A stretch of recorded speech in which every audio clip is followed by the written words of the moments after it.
आए हुए प्यारे साथियों, मित्रों, अनुयायियों, सबको मेरा सादर प्रणाम।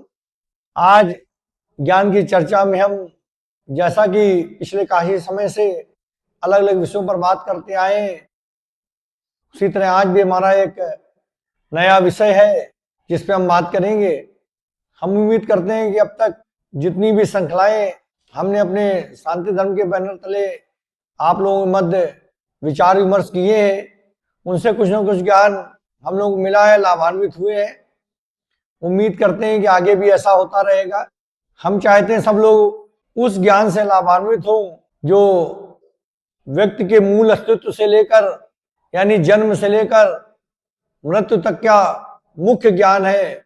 वो ज्ञान जो पढ़ाई से प्राप्त होता है, शिक्षा से प्राप्त होता है, उससे हम लोग अपना जीविकोपार्जन करते हैं और संसार में अपने धन अर्जित करते हैं।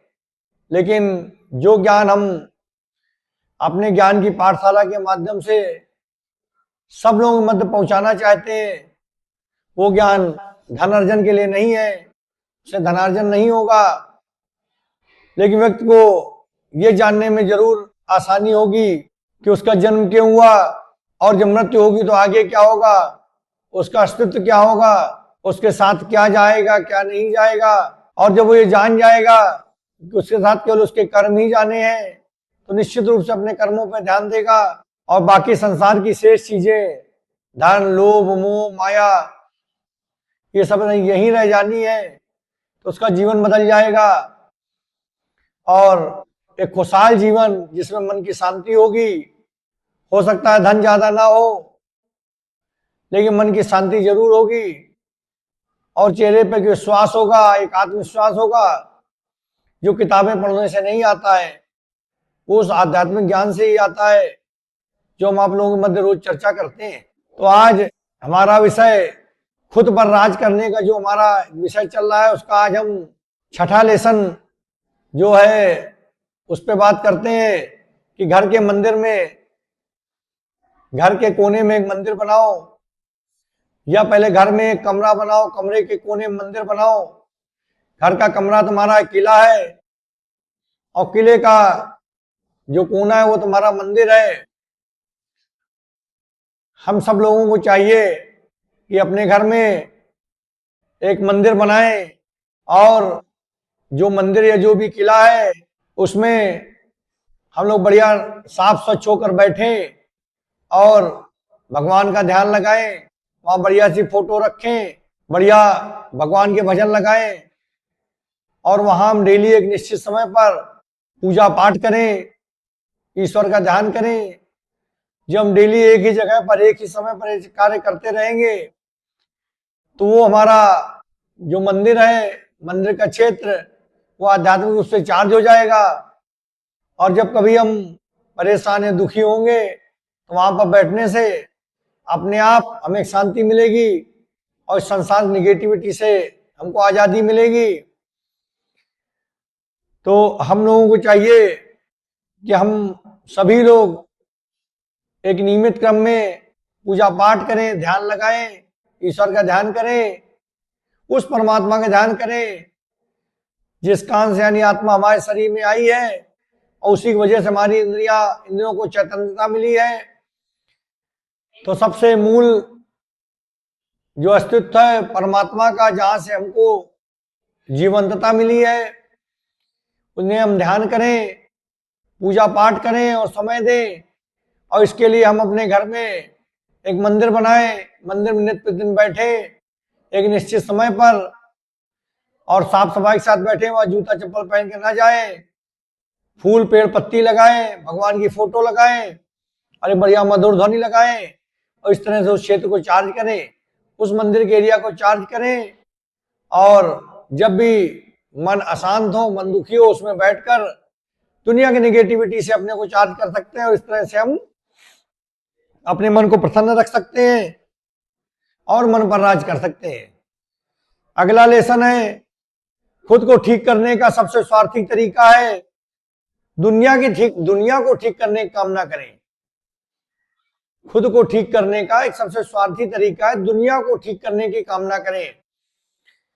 अगर हम कहें कि स्वस्थ और ठीक रहने का एक बहुत ही आसान तरीका है, 2 मिनट का आसान तरीका है, तो ये गलत नहीं है, क्योंकि इसके लिए कुछ नहीं करना, एक बहुत छोटा सा उपाय है। हम जैसे ये माने कि हम इस संसार के केंद्र बिंदु में हैं और पूरब तरफ मुंह करके खड़े हैं और उस दिशा में हम हाथ जोड़कर विनती करें कि इस दिशा में रहने वाले सभी पशु पक्षी, पेड़ पौधे, लोग जो भी हैं सब स्वस्थ और निरोगी रहें, सुखी रहें। और ऐसे फिर हम पश्चिम दिशा की ओर मुड़कर यही प्रार्थना करें, फिर उत्तर दिशा, फिर दक्षिण दिशा की ओर मुड़कर यही प्रार्थना करें, तो निश्चित रूप से हमारे अंदर पॉजिटिविटी भर जाती है, हमारी अपने अंदर एक पॉजिटिविटी भर जाती है, और जिससे हमारा मन प्रसन्न हो जाता है, निगेटिविटी समाप्त हो जाती है।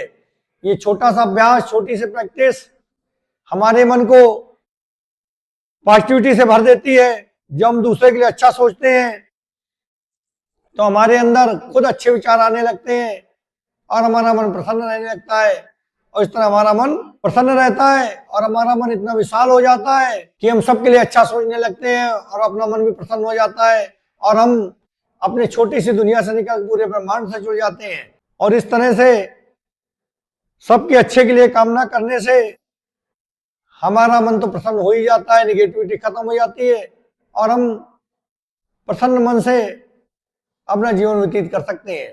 अब आते हैं लेसन नंबर 8 पे, आत्म अनुशासन।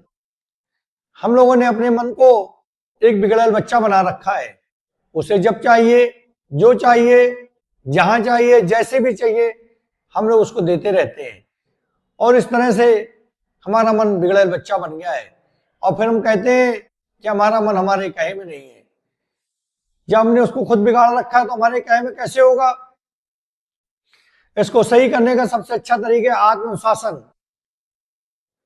हम लोग आत्मनुशासन में फेल क्यों हो जाते हैं? क्योंकि हम लोग चाहते हैं पहले ही दिन पहाड़ उठा लें और इसलिए हमारा मन बागी हो जाता है और हमारे हिसाब से वो नहीं चलता। हम लोगों को आत्मनुशासन में सबसे पहले क्या करना चाहिए? छोटी छोटी आदतों को बदलना चाहिए। जैसे हमारा मन करता है कोल्ड ड्रिंक पीने का, तो पहले हम एक कोल्ड ड्रिंक को ना कहें, फिर किसी अगले दिन एक आदत को ना कहें।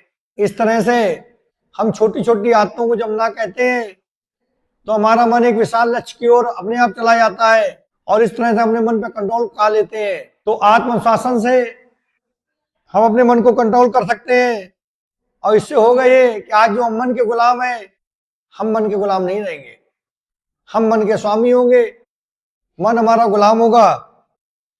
आत्मनुशासन कोई सजा नहीं है, यह आजादी है। अपनी इच्छाओं से जो हम गुलाम बने हैं उनसे बचने की आजादी है। आत्मनुशासन कोई सजा नहीं है, ये हमारी इच्छाओं से जो हम गुलाम बने उनसे बचने की आजादी है। अब आते हैं अगले लेसन पर, पवित्रता ही शक्ति है, प्योरिटी इज पावर। अब सवाल ये उठता है कि शक्ति आती कहां से? धन से, ताकत से या मसल से? नहीं। इस पर स्वामी विवेकानंद जी ने पूरे विचारों को बदल दिया। उनका कहना है कि मन की पवित्रता से ही असली शक्ति आती है। मन की पवित्रता का मतलब ये नहीं है कि ब्रह्मचर्य का पालन करना। मन की पवित्रता का मतलब है एक ऐसा मन जिसमें नीच, कमजोर, ईर्ष्या वाले और वासना भरे विचार नहीं आते। एक ऐसा मन जो साफ है, पारदर्शी है, जो एक लक्ष्य पर टिका है। एक ऐसा मन जो साफ है, पारदर्शी है और एक लक्ष्य पर टिका है। ईर्ष्या वाले और कुत्सित विचार, नीच विचार नहीं आते। स्वामी जी कहते हैं जिस मन में ऐसे गंदे विचार नहीं चलते, उस मन में अद्भुत ऊर्जा और एक विशाल का इच्छा शक्ति अपने आप पैदा हो जाती है। जिस मन में गंदे विचार नहीं चलते उसमें विशाल का इच्छा शक्ति यानी कि विल पावर अपने आप पैदा हो जाती है।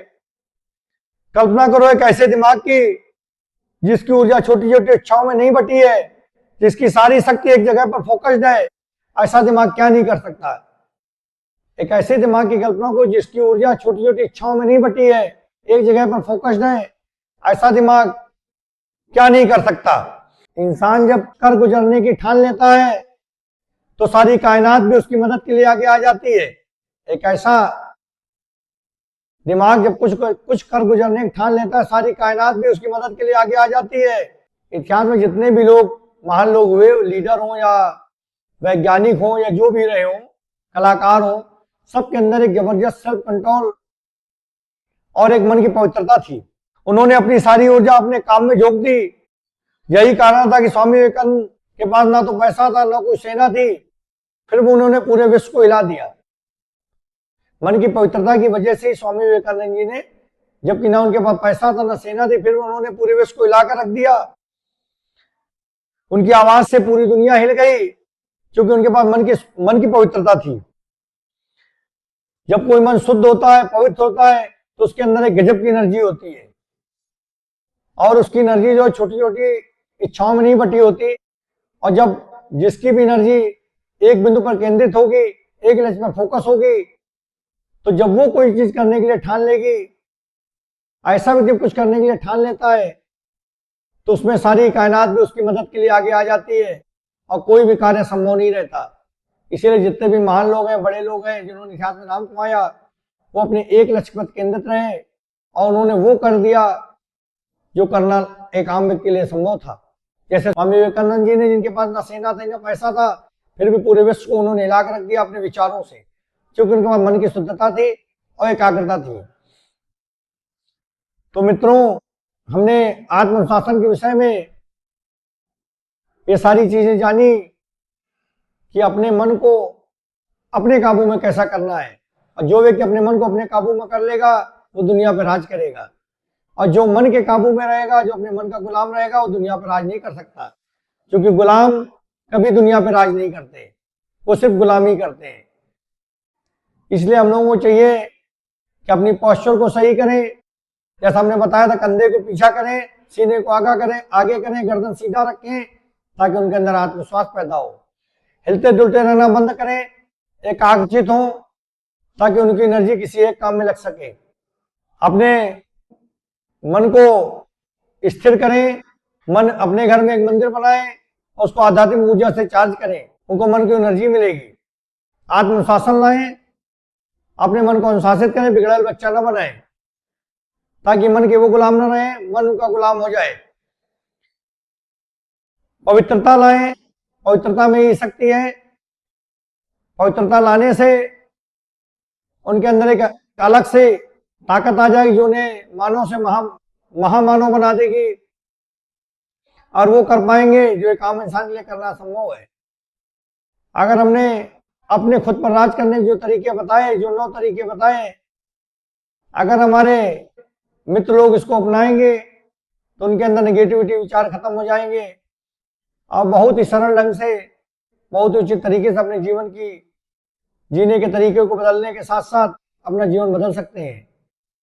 और हम चाहते हैं ये हर उस व्यक्ति के लिए बहुत जरूरी है जिसके मन में नेगेटिव विचार आते हैं, जिसको लगता है कि हम छोटे छोटे प्रयासों से इतना कर सकते हैं। कभी भी किसी कार्य करने के पहले ये ना सोचें क्या ये हो सकता है, क्या ये संभव है।